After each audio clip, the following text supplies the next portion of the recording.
Welcome, everyone, to this episode of Freedom Hub's Working Group. I am your host, Jeff Cantor, along with my co-host, Charles Froman. We definitely want you to remember we're sponsored by the Freedom Hub, which is absolutely the disruptor's intersection, and today, obviously, will be no exception to that. We're sponsored by the your-mp.com, which is a marketplace for health, wealth, and freedom. And with that in mind, we want you to realize that there's some key stuff that we've focused on because the site is geared around the most important things in your life, your health, your money, and then your freedom, because they kind of go in that order, basically. So for the health aspect of it, this is a way to set yourself free and alleviate the need for the typical insurance approach and how you can really connect with the most critical doctors in the country by visiting our patientempowerment.mpb.health site. And then the other biggie is their wealth. And here, that's the biggest challenge because most people do not understand cash flow. They can try to make an investment or this or that or get a good interest rate or whatever, but they don't understand how to work the money that they've got. And this is a prime example of a person that had 24 debts, mortgages, car loans, the like, and they were scheduled to take 20 years to pay all that stuff off, and they did it in 8.5 years and put a boatload of cash in their pocket. And this system allows you to get a completely free analysis, completely anonymously, and math doesn't lie. It just says, based on what you were going to be doing, here's how long it's going to take. And if you micromanage the money, which the system and the coaching does for you, here's how fast you'll pay it off, and here's how much more money you'll have in your pocket. Is a total life changer. So you just go to your-mp.com/wealth, and you'll find all about it and take that free test drive. But on that note, let's go visit the site. So when you come on over here, you'll see there's a lot of great drop downs, but let's focus on what we're doing here today. Under the home tab, we've got webinars and continuing the conversation. Well, to jump forward a little bit, this continuing the conversation is more often the more critical part, because after you've had a great conversation with our guest, now you want to kind of help or get participating with them. So when you click on that tab, it takes you to this page. And here's your chance to connect with all the guests we've had, which go back for years. And frankly, there's some really great people and some issues we've brought up that all these years later, they're still not resolved. So it's important that you come check this out in that regard. Under the other aspect, under the freedom tab, fighting for freedom, these are the different organizations, and we're adding to this regularly, that are out there helping things better for all of us on a lot of different fronts. So these are critical ones to be cognizant of too. But on that note, let's get into today. So when you're back on the webinar page, there's a little breakdown on what we're doing here, explains what the two different webinar series are about, shows you who the current series is featuring for that particular day. And then also, most importantly, down here, who's coming up, so you can plan your schedule accordingly. We got some great guests we'll talk about. And then very, very importantly, here are the links where these are all published. So by the end of this week, and every one of these links on this side over here, this particular webinar series will be displayed. And here's an example of kind of what we've been doing. So in other words, if you came and watched one of these videos, went, wow, what a killer topic, I need to get involved in that, that's when you go to the continuing the conversation page to connect. So let's find out what we got in store for us today. And so I'm going to have Charles jump in here right about now. Yes, indeed, Jeff and Larry, welcome back. For those who are regulars checking out our recordings at the YouTube channel or joining us live, you may recall Larry a year ago or so when he helped us have one of those conversations arguing about who is the best president. Ivan Eland had his book Recarving Rushmore. I forget offhand who Larry picked. We'll revisit that, in the Q&A. But that's an important conversation to have, because you need to have sort of a baseline to help you judge the quality of who you're voting for, especially in times of crises like we have now, or, with every president in our lifetimes. Are they doing a good job? Would previous presidents that we like from a century ago have done better? I think Larry and I and most people with a brain would say yes. They seem to have had a stricter adherence to their fundamental beliefs and not so easily cowed into being a political player in that way. Today, though, Larry was a professor at Northwood University in Midlands, right there north of Detroit in Michigan, before he grew what probably is one of the better known think tanks in the 50 states, the Mackinac Center. And then he helped grow a very old, I think is an old national think tank, Foundation for Economic Education, FEE. And so he is well known in the policy reformers community as a guy that really raised the quality and impact of the state think tank, and then kept in the national eye a prestigious old national think tank. And he writes prodigiously. What caught my eye for this webinar was an article he wrote about Orwell's libertarianism. We all know George Orwell, 1984, Animal Farm. He has a lot of other books that are really, really great. And folks tried to figure out the politics of these authors we love. He did predict totalitarianism in his novel, so he must have been a libertarian, right? Well, he might have been a bit of a socialist, actually. But I saw, maybe through Larry, that one of his critiques of Hayek's Road to Serfdom book in the 40s showed that even Orwell understood the risk of your dreamy ideology supporting socialism, that it tends to collapse into a scary, nightmarish totalitarianism. So if Orwell understood that, was he a libertarian? And the reason that's really important for today is that we have this mantra of build back better that all these world leaders are repeating, like they're programmed to say the same thing. And they're doing it in the context of this scary reset pushed by the international technocrats that are behind all this COVID hysteria. And if we're going to allow a bit of socialism to protect us from these scary things that we're supposed to be scared of, can we give up a little liberty to build back better? Maybe Orwell would have said yes, or knowing what happens when you give up a little bit of liberty, maybe we should stand firm against what they're trying to foist on us. So that's the setting, Jeff, for today's talk.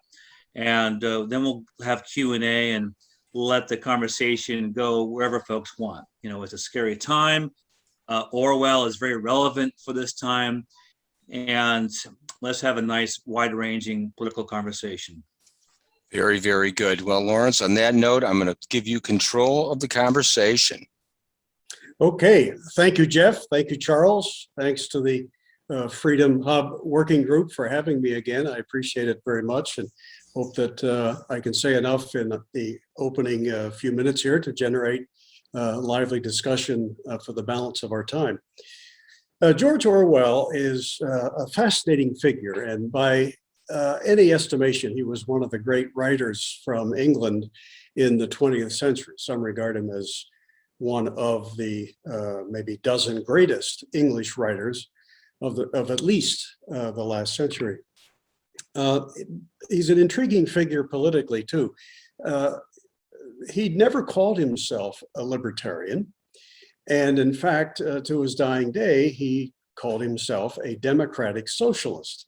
But when you examine closely what he wrote, in fact, especially his later writings, what you find is a guy who I think was intellectually honest. He was really a truth seeker, and he was having increasing problems with the practice of socialism around the world. And so, I think a man of great intellectual ability who finds himself constantly having to explain away or dismiss or deal with the flops that socialism is everywhere it's tried, I think sooner or later he would have made the leap. And maybe by that time it wouldn't have been much of a leap to libertarianism. He certainly had a very strong distaste for authoritarianism. And to this day, even though he called himself a democratic socialist, who quotes Orwell the most today? Democratic socialists or people of a more libertarian bent? I would argue that it's people of our way of thinking who are far fonder of George Orwell than those who would share that political system, political economic system, and he said he supported democratic socialism. A little bit of background about him. He was born in 1903 in India. He was a British citizen. His parents were Brits. His father was employed in the, I think it was the opium section of a particular civil service in India, working for the Brits. George Orwell would, of course, grow up and spend almost all of his life in Britain, with the exception of that early period in India and a brief stint working for or fighting for the Republican Army in Spain during the Spanish Civil War in the 1930s, an experience that was very affecting on Orwell. And he later said that some of his political views really began to coalesce because of his experience during the Spanish Civil War. Now, the two books that we know the best from Orwell, two of at least half a dozen, I believe, that he wrote, are, of course, 1984 and Animal Farm. And anybody who reads those, I think, has to come away feeling like, wow, both of these books are powerful arguments, or a series of arguments against the concentration of power. That's why it's a little incongruous that at the same time he could argue that he was for socialism. I think simply that Orwell just required a little more time to put two and two together, to connect the dots, to realize that democratic socialism is ultimately a contradiction in terms, that the second part of it, socialism, is always at war with the first part, the democratic side, because it does represent the concentration of power, and power typically does not like competition. Power does not like dissent. Power likes people to do what they're told, and that is not compatible with the democratic ideal. Now, think back to the time that he wrote Animal Farm. This was in 1945. It came out in August. He wrote it in starting, I think, in late 43 and into 44. It finally came out in August of 1945. Well, World War II in Europe had just ended. It was about to end in the Pacific Theater. And we were still, when I say we, I mean the Allies, America and Britain in particular, were still on paper friends of the Soviet Union and Uncle Joe Stalin. So it was not a good moment to find a publisher of something that he himself, George Orwell, thought or intended as a critique of Stalinist Russia. And so he had a hard time finding a publisher. I think there were four that turned him down before Secker and Warburg, publishing house in Britain, decided to take a chance on Animal Farm. We almost lost it even before that, because his house in London was bombed during the Second World War and pretty thoroughly destroyed. And in the rubble that he was searching through afterwards, he was able to recover the manuscript for Animal Farm. Otherwise, if it had been destroyed, who knows if he would have tried from scratch to reconstitute it or not. But fortunately, it was not destroyed in that bombing. To his credit, he was, for all of his life, a defender of freedoms of speech and press. He was an unrelenting foe of totalitarianism and censorship. The problem with him is that, as I say, he never quite understood that that was not fully compatible with a planned economy with experts and elitists using the force and power of government to plan everybody else's lives and economy. But I want to quote, before we're done here, some of the things he wrote that suggest very strongly that he was perhaps beginning to see that incompatibility. And with a little more time, maybe he would have jettisoned the socialist baggage and become a full-blown libertarian. I think he was on that path. He died in 1950 at the age of only 46 of tuberculosis. He otherwise might have lived another 30, 40 years. And it's hard to say where his political thought may have evolved, but I think he was on the right track to get rid of the socialism that he seemed to favor. He did write a review, I should say, as you referenced, Charles, in the introduction, of Hayek's Road to Serfdom in 1944. And it's quite revealing. I have a portion of it here I want to share with you. I put this in a recent article that I wrote about Orwell. He said, which you can read, by the way, at lawrencewreed.com. He said that it cannot be said too often. At any rate, it is not being said nearly often enough that collectivism is not inherently democratic, but on the contrary, gives to a tyrannical minority such powers as the Spanish inquisitors never dreamed of. So, I mean, how can somebody write something like that and still be in favor of a collectivist system that we call socialism, which subordinates the individual to the central planners, which treats people as sort of parts of a big blob instead of the unique individuals that they are? That's why, among other reasons, I think he was probably wrestling internally with these contradictions. He was a wishful thinker.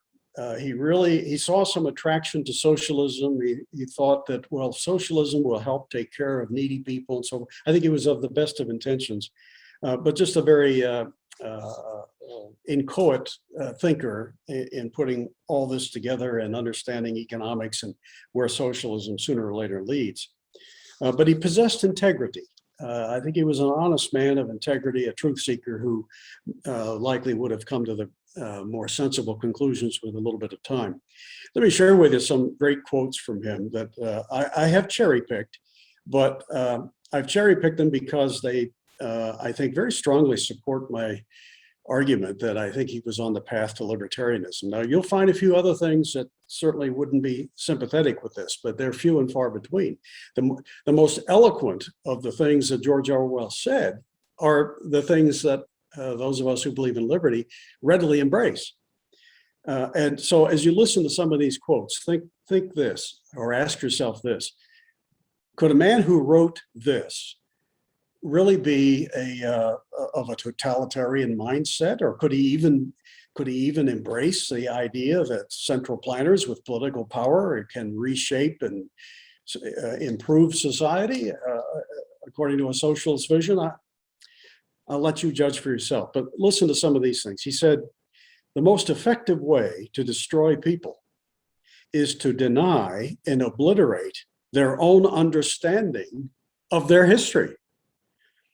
Now, I wish he were around today to elaborate on it, because there's so much destruction of history taking place, and it's coming invariably and from the left, from the socialist left, because they feel that to craft and shape and mold their socialist vision for the future, they have to destroy so many things of the past, good, bad, or anywhere in between. He also said that these people, referring to some of the more radical socialists of the day, these people don't see that if you encourage totalitarian methods, the time may come when they will be used against you instead of for you. And when I ran across that, I thought, well, exactly. So that what you got to do is nip this stuff in the bud before it ever gets to that point. But he still had, at the last breath that he took, this hope that socialism could somehow be humanitarian. And he was spending so much time trying to say, well, that's not socialism over there, the Soviet Union, no, we're against that, which socialists do today all the time. You know, you ask socialists, well, what is socialism? And you get some nebulous, oh, it's when the people are in charge, that kind of stuff. And you start to say, okay, well, how about these various regimes that were set up and claim to be part of the socialist vision? And invariably they say, oh, well, that wasn't it. We just need different people in charge, which, you know, any system that requires endless caveats and endless cover-ups to get people off the track of looking at its actual track record, I think is suspect. Here's a few other things he said. In addition to this, there is the horrible, the really disquieting prevalence of cranks wherever socialists are gathered together. One sometimes gets the impression that the mere words socialism and communism draw towards them the magnetic force every fruit juice drinker, nudist, sandal wearer, sex maniac, nature cure, quack, pacifist, and so on and so forth in England. That doesn't sound like somebody who's, drunk the Kool-Aid and enjoyed it. Another thing he said was, one is almost driven to the cynical conclusion that men are only decent when they are powerless. Oh my gosh, I mean, that's libertarian to its core, because we as lovers of liberty believe that the concentration of power is a toxic poison that destroys entire societies as it concentrates power in the hands of a few. He also said, it is quite possible that we are descending into an age in which 2 + 2 will make 5 when the leader says so. I mean, that's scary, isn't it? It's scary along the lines of so many things that he wrote in both Animal Farm in 1984, this revision of not just history, but even of reality by those who lean in a totalitarian direction, who have endless schemes to mold and shape everybody else to their vision. He said, there is something wrong with a regime that requires a pyramid of corpses every few years. And of course, there definitely is. And that is a major reason why he soured early on Stalinist Russia. He also said, the real division is not between conservatives and revolutionaries, but between authoritarians and libertarians. Wow.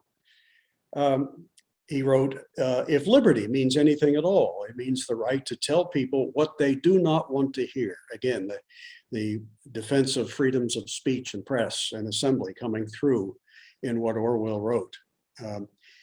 Along those lines, he said also, threats to freedom of speech, writing, and action, though often trivial in isolation, are cumulative in their effect, and unless checked, lead to a general disrespect for the rights of the citizen. Yeah. And then he says, I always disagree, however, when people end up saying that we can only combat communism, fascism, or whatnot, if we develop an equal fanaticism. It appears to me that one defeats the fanatic precisely not by being a fanatic himself, but on the contrary, by using one's intelligence. And boy, that is a theme of Orwell. And that's another reason why I think that just a little longer opportunity, more time to for these things to percolate in his mind, this man of great intelligence would have jettisoned the socialist baggage that he had. And finally, here's one last quote I'll share with you. Do remember that dishonesty and cowardice always have to be paid for. Don't imagine that for years on end, you can make yourself the bootlicking propagandist of the Soviet regime or any other regime, and then suddenly return to mental decency. Once a whore, always a whore. So I hope I've said enough to make people think that, yeah, this guy was not the tried and true, diehard 100% socialist that you might expect, that the Democratic side of him was slowly winning out, in the sense that he never failed to defend the role of the individual in society, always opposed the concentration of power when it was used to suppress the individual. He just needed time to realize that's what socialism does. So with that, I'm happy to turn it over to you guys and go from there. All right, fantastic. Well, I see it's starting out. I got Charles with his hand right up. Sure. So many questions. One thing, Larry, I noticed somewhere that you just completed teaching a course with a few dystopian novels, among which were some of Orwell's, particularly 1984. I would assume that the other ones would have included Brave New World. And I know a lot of libertarians like to argue, which author has the more correct precursor to today's totalitarianism? Is it Brave New World, or is it 1984 mixed with Animal Farm? And no one can forget the visceral ending of 84 with the boot on your face. Yeah. There's no happy ending in 1984. It's terrifying. Brave New World, gives a sense that it's sort of a Roman bread and circuses kind of deal. Just drug up the population with TV programming, give them their shot today, and just comply and don't ask too many questions. Is it a mix of those novels? What's going on today, or what do you think? You just taught the course. I think it's definitely a mix to the extent that politicians are trying to buy the public by offering them all sorts of things.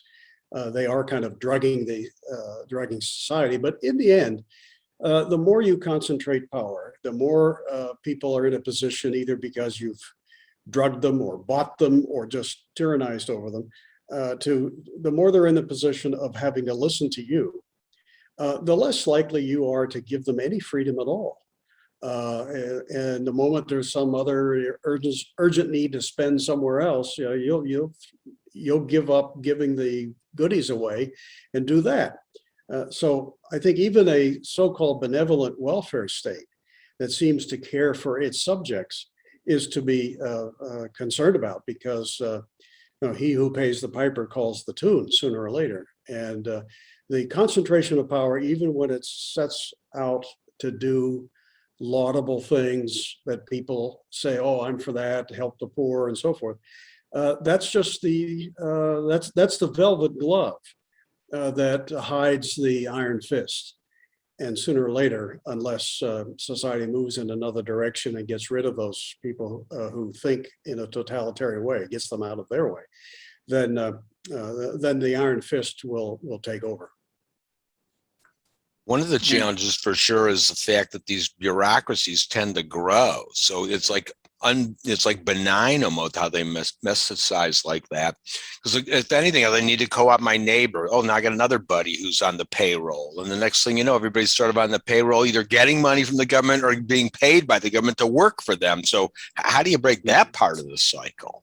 Even when you expose that the leader is bad. Huh? Or even paid by the government not to work. Right, there you go. All right, I got everybody covered. So the old saying, whenever you're willing to rob Peter to pay Paul, you've already got the support of Paul all the time. So the more Pauls I get, I'm off and on my way. Yeah, I remember Hubert Humphrey. He was a Democratic left-wing politician, but he once said that nobody shoots Santa Claus. And I think that was in response to a question, why are you for all these spending programs? Or something to that effect, that, this is popular, people want it, so we give it to them, which is a very short range view, isn't it? I mean, the welfare state really is so short-term focus. It's like, let's spend trillions today, and even though we don't have it, some future generation will figure out how to pay the bills. I often wish I could go back in history to, let's say, ancient Rome in the latter days of the old republic, before it collapsed into the empire and imperial autocracy. If I could stand in front of an audience of Romans, say, 100 BC, I would love to say, hey, folks, I see you've started all this government dole stuff. You've got a third of the people in the city of Rome now getting free grain or subsidized grain from the central government. You got all kinds of government infrastructure programs and you name it, spending and so forth. Well, let me tell you, because I come from the future, where this is going to lead. You will continue to do this and fall prey to the offerings of these demagogic politicians until someday you find that your pocketbook is stretched to nothing. And so are your liberties, because as you concentrate power to do all these ostensibly good things, you're going to attract the worst people in society. They're the ones that want to get into the government. The bigger the government, the more dishonest and corrupt it becomes, the more it tends to attract the dishonest and the corrupted. And so if you continue doing this, even though you think for the moment it's a good deal, I can tell you that in a matter of decades, your society will collapse and degenerate into a one-man dictatorship once again. Your liberties will be history. And those of us from the 21st century will be looking back on ancient Rome, the Republic, as an example of what happens when good intentions lead to the concentration of power, which ultimately destroys everything. Now that I've told you where you're headed, do you still want to do this? I don't know what the Romans would say, but I'd like to at least be able to walk away from that saying, well, I told them. So they do it anyway, as they did. they will suffer the consequences. Sadly, that's what ends up happening. They say, boy, that Larry, he's a maniac. I'm going to go cash that check anyway. Yeah, That becomes, exactly. that is the hardest nut to crack that we've got in front of us. Yeah. Dr. Campbell, I see your hand up. Hey, You muted yourself by mistake. terrific presentation, and thank you for Thank you, your Dr. insights. I like your Rome analogy. I have a theory that time travel is real and that George Orwell is with us now and he's getting the ideas for his books. Oh my gosh, that's a great thought. So, because how do these people who write this, how are they so prescient and so brilliant at what they do? C.S. Lewis said, the most oppressive tyrant is a tyrant who thinks he's doing what's best for you. Yeah, exactly. Yeah. So, but anyway, I do have, that was my observation. I do have a question. If you look at the course of American history, we started out kind of uniquely giving power to the individual as a unique thing in the course of government. And just lately, we veered so far left, so far that Bernie Sanders was the number 2 presidential nominee in the Democratic Party. And the only senator to the left of Bernie Sanders is now the vice president of the United States. Yeah. So how do you account for that? How have we gone from fearing communism and socialism to seemingly embracing the whole thing? Oh, great question, Dr. Campbell. And I'll answer that in just a moment. Something you said, though, made me think of another point related to Orwell. He died in 1950. And when he wrote Animal Farm, that was it came out in 45, before the ascendancy of the Labour Party and the beginning of full-blown British democratic socialism. I wonder sometimes if he had lived another 30 years, he would have seen a lot of this stuff he thought he was for. He would have seen the steady progress of Britain from a leader in the world to being the sick man of Europe. And I can't help but think maybe when Margaret Thatcher came around to try to undo that, warning that the country was on the road to disaster, he might have by that time said, yeah, you're darn right. Go at it, Maggie. So your main question, though, where did all this stuff come from that we now are wrestling with, the growth of government and the embrace of so much that seems so radical to us not so long ago? If I had to pick one place where it's coming from, and there are multiple places, but academia is a big culprit in this. I may not have it exactly right, but Thomas Sowell put it well when he said that we shouldn't be surprised when theories that don't work are propagated by people whose jobs don't depend upon whether or not what they say actually works. And so you look back at the course of ideas over the last century or so, you'll find it late in the 19th century in intellectual circles, and academia in particular. You find the rise of ideas of moral relativism, the idea that truth is not absolute. It's whatever serves you, whatever you decide. What's true for you might not be true for somebody else. So we started to jettison truth at least 100 years ago, and that's picked up speed in recent years. And also in academia, you have this ever-present notion that's very widespread now in academia that the right people, that is smart people like them, with lots of degrees after their name, if only they had political power, they could move things along in the right direction. They'd know what to do, because we got all these rubes out there that aren't as smart as we are, who want to live their lives, their miserable little lives the way they want to, but we know what's best. I mean, that kind of centralizing attitude, condescending attitude, pervades academia, and that's where political correctness arose from. And so I blame academia. And I think one of the biggest mistakes America ever made was to go down the path to compulsory tax-supported education. We've bred a massive educational bureaucracy, both at the higher ed level as well as K-12.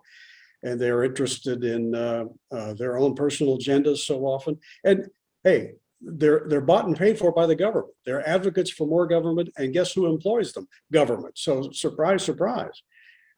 It's probably a natural outgrowth of where their bread and butter is coming from, that so many academics want ever more government.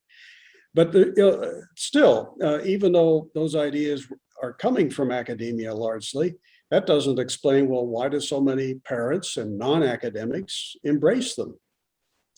And that's a good question. I think we've, at the same time in academia, we've stopped teaching critical thinking. So a lot of people, they don't examine a lot of this stuff the way a truly critical thinker would. And they don't know history anymore. So you tell, so often I mentioned to someone, hey, you know, Rome tried this before. Oh, really? Yeah. Roman history, which our founders knew so well, is largely not taught, or at least the right lessons from it are not taught. So it keeps going back to academia. And even though I'm a Christian, I am the first to say that a lot of people in Christianity, in theology, theology departments and behind the pulpit, don't understand economics. And Father Robert Sirico at the Acton Institute in Michigan put it well one time when I heard him say, you know, in the business world, they talk about making money. But in the world of the pulpit, preachers talk about collecting it. And there's a huge difference, you know, and so a lot of people, even in the clergy, think that money, wealth is just something you collect. You know, it's hanging on from the tree over there, and you just go take it and spend it on the good things you think it should be spent for, with no knowledge of what that does to the productive apparatus and to things like incentives. So that's how I would answer that. I hope that was okay or clear. Brilliant. Thank you. Oh, it was good. And it's interesting because even like with Milton Friedman at the tail end of his life, he decided education was the real issue. So Yeah, it kind of gets down to that for sure. Although when you talk about losing history, I talked to a lot of millennials. They know the history of like when Facebook got founded and YouTube and history is very current. There is no history. History only goes back 10 years at a crack. Yeah, to many of them, ancient history is, you know, when the movie Titanic came out. Charles, I see your hand is up. Yeah, that comment hits home, Larry. I left lobbying in the mid-2000s to get my...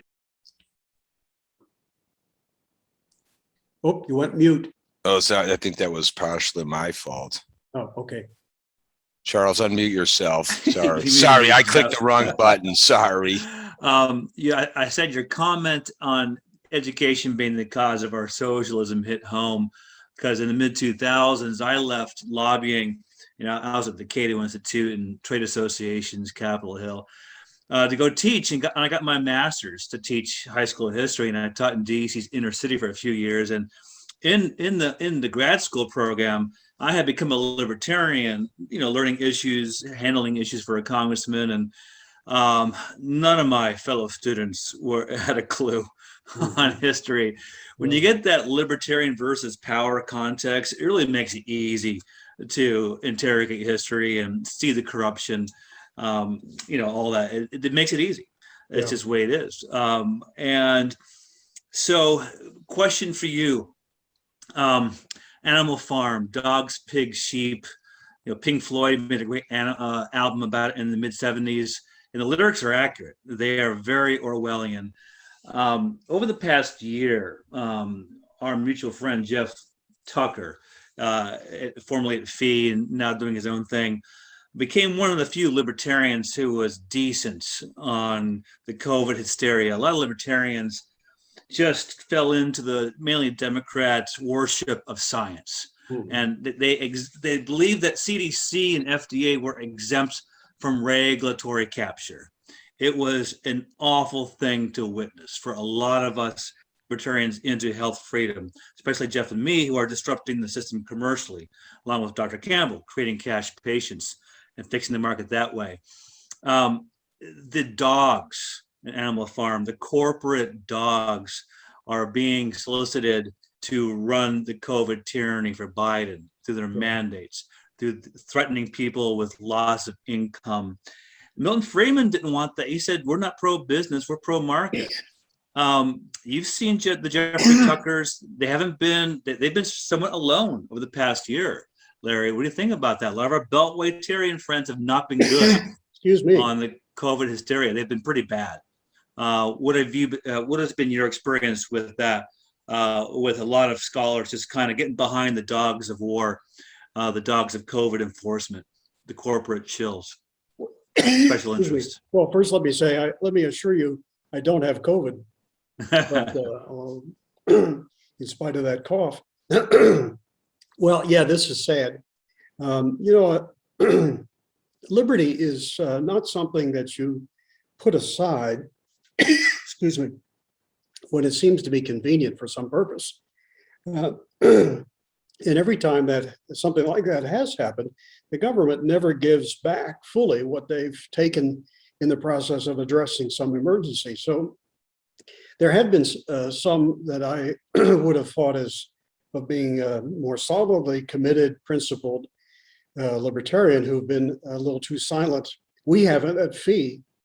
If you've been looking at our page, we've been very critical of the so-called science, as well as, and especially the way that politicians have tried to deploy what they think is the science, or what you think is the science, by concentrating power. The real test in this whole experiment that the country's going down in the last couple of years is going to be what happens when the crisis passes.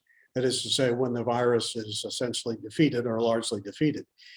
And already we are seeing the dangers of concentrating power to address it in the first place, because it seems like no matter what they do, and no matter how the science suggests it was a dumb thing to have done, they just double down, do more of it. And it's increasingly apparent to me that even some of those in government that you might say, well, they have good intentions, they mean well, they really want to defeat the virus, they're drunk with power. And the American people are going to have to insist that they give that up sooner rather than later. So I am concerned that there haven't been more people on our side of the fence speak up. But it's happening. I think there will be more who will come out and say, okay, we've had enough of this. Let's hope. Charles, you have a follow-up? Sure. And, I'll exploit my role as your co-host, Jeff, to invite folks to my National Health Federation Zoom noon on Friday. I am the lobbyist for the oldest health freedom organization in the world. Congressman Gomer is going to announce a bill to ban vaccine mandates and force the government to stop resisting a study comparing the disease outcomes of the unvaccinated compared to the vaccinated. Private studies show the chronic disease, which is the real epidemic associated with the explosion in the CDC schedule. So we're going to go on offense on this issue. We're tired of just playing defense over the creeping totalitarianism from the cartel and the corporate dogs. So I want to switch now to best presidents. And this is relevant too, Larry, because you and I probably can list in our hands 4 or 5 presidents whose convictions wouldn't have allowed them to cave to the special interest to sacrifice their liberty for security. Let's mention a few of those. We know the ones that were governor veto. They wouldn't go for infrastructure. They betrayed their backers. Tyler, for example, they were hoping he would bring back the national bank. Over the past 100 years, though, there haven't been any presidents really with a backbone. Has it been that long since we've had a politician with a backbone? Are we such a cesspool of psychopaths that we can't attract strong backbone politicians now? Are they all a century old? Boy, well, Calvin Coolidge is not quite a century ago. We'll be coming up on the centennial of his coming to the White House as president when Harding died in 1923. That's coming up in a couple of years, the centennial. I certainly look back at him as a principled man who wanted to keep government small. And he didn't just say that rhetorically, he actually delivered it. In fact, the federal spending was in real terms.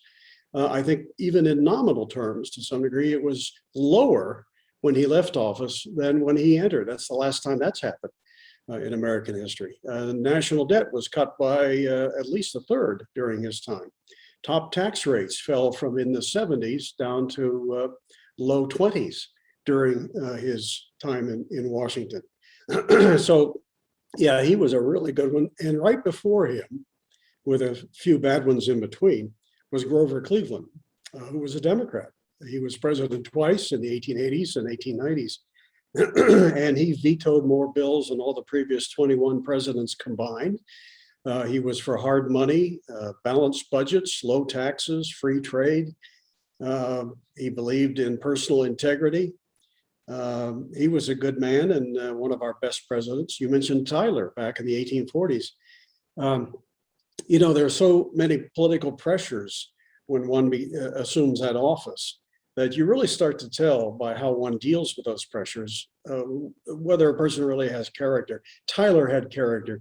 All the pressures were coming at him for things like corporate welfare and the whole Whig program of central banking and corporate welfare and public spending on internal improvements, infrastructure stuff, and he vetoed all that stuff. And he ended up his own party deserted him. He couldn't run for election as president after serving almost an entire term after Harrison had died. So yeah, you have to go back quite a ways before you get to the people of that character. There were a lot of things about Reagan that I thought showed character too, but then, in the end, partly because the Congress was not of his party for much of that time, we got better rhetoric than we got performance. But on some things, he was quite good. But my favorites tend to be of much longer ago. Is there anything in the current climate that can lend itself to somebody of that quality coming to the fore? Or it's just like Charles says, too polluted to ever see anyone come out of it? It's always going to attract the wrong element.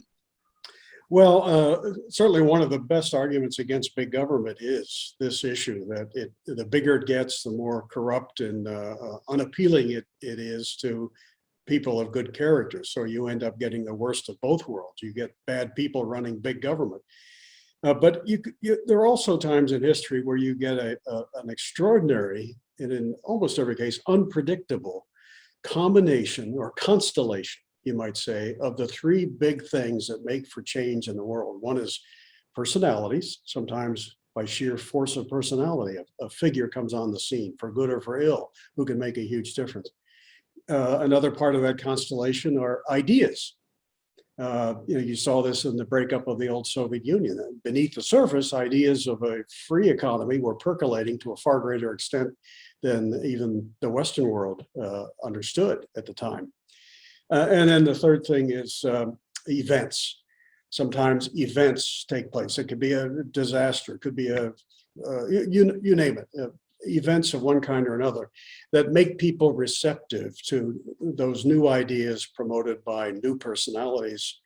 And you just have to hope that the constellation of those three things, that they're all good and that the constellation of them will produce some good.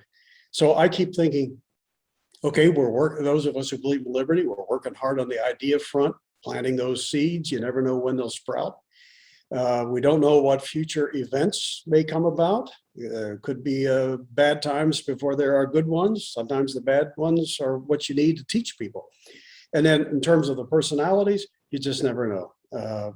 It's hard to point to anybody today and say that's our guy or our gal who will make a big difference when they get to political power. I don't put much trust in political power, but nonetheless, if we're ever going to dismantle the state, we're probably going to have to do it from the inside.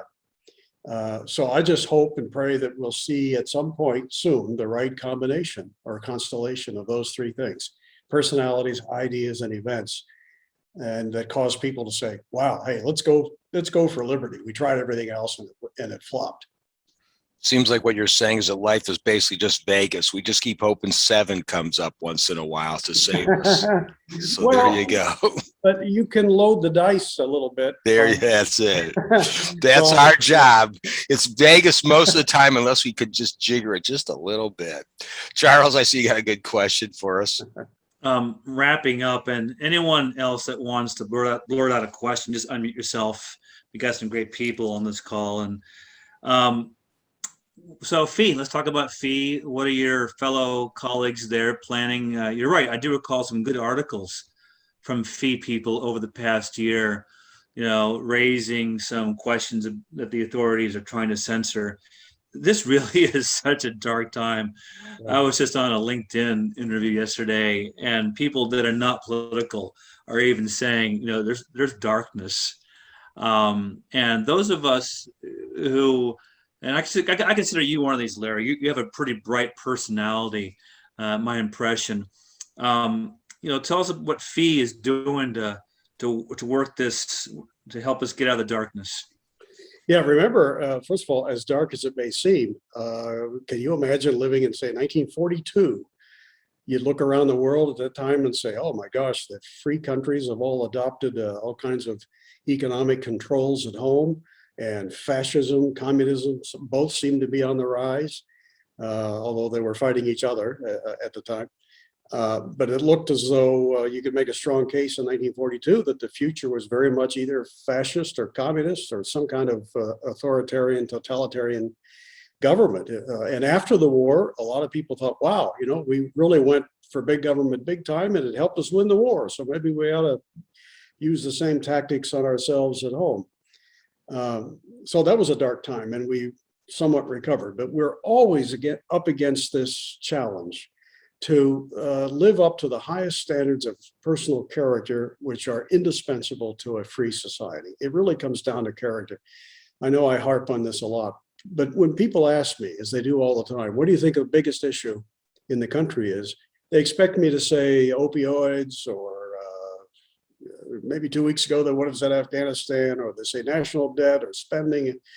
All of those are big issues, to be sure, but I always say, the number one issue now and in all time and everywhere is character. No country has ever lost its character and kept its liberties. And by that, I mean, by character, I mean a personal commitment to such things as truth for its own sake, not for the sake of convenience. A commitment to honesty and responsibility, courage and patience and humility. Those things really determine the course of a society, and the more of those you have, the more chance you have to have a free society. But if society flushes its personal character down the tube, darkness and authoritarianism is the only end result. I may have got a little sidetracked there. Did that address your question? Yeah, and Jeff, Larry's response reminds me of how you opened this webinar with Thomas Jefferson's letter to his son, which I assume dealt with character. Totally. Yep. Isn't that what Henry Hazlitt says defines your value and credit? Credit is character. Yes. Your reputation, which is the best regulation, because if you lose it, you can't succeed. And what you're saying reminds me of Montaigne, his essays from there in the 1500s about character. And then, the future of Fee. What have you guys got planned at Fee? Oh, yeah. Well, I retired as president 2 years ago this past May, but I've been a very active president emeritus, and I'm loving it because it gives me more time to do what I most enjoy, speaking and writing. Fee continues to move onward and upward. By every measure, it's breaking its own records and maybe others as well. Financially, it's in the best shape it's ever been in. I'm glad to say that I was able to hand it off in the good shape that it was in to my successor. Fee is expanding in the directions of a very active division called Fee in Espanol, which is now reaching, oh gosh, I'm sure these numbers are dated, but it's 1 million or more Spanish-speaking people every month. So that will continue to grow, both in the Hispanic, largely Hispanic portions of the US, as well as all over Latin America. We just had a Fee seminar online, or in person, I should say, in Caracas, Venezuela, believe it or not, organized by our team members. So for FEE, the future is extremely bright, and we look forward to the day when these COVID restrictions are completely lifted so we can get back into the or in-person events that we were so famous for. But we're actually reaching more people now online than we were in physical seminars before COVID. So are we. And what about you personally? Are you all fee, or what else is Larry Reed doing? Well, I am free to take up other things when people ask, and I have done, speaking engagements that are not directly connected to fee. But I am just so enjoying having a lot more time for things like research, writing, and speaking than I used to. I'm freed of the fundraising burden and the administrative duties, which I did at various places, for decades. But there comes a point when you approach 70 that you start to think, at least in my case, gee, I got into this because I wanted to write and communicate, and I keep finding myself running stuff. And although I've enjoyed that, being president at a number of places, I just really am enjoying this emeritus role that I have. Very nice. Well, that's a great little way for us to kind of end. And it's so positive to see how great things are. But one thing you did mention about character, and that is so true, it makes me remember that great little quote of Isabel Patterson's, that principles are easy to maintain, that is, if you have any. Yeah. And that is really the real essence of it similarly. So I appreciate you enlightening us today. This was such a great visit. Hopefully you'll come back again soon. Thank you very much, Jeff and Charles and Freedom Hub. I appreciate it very much.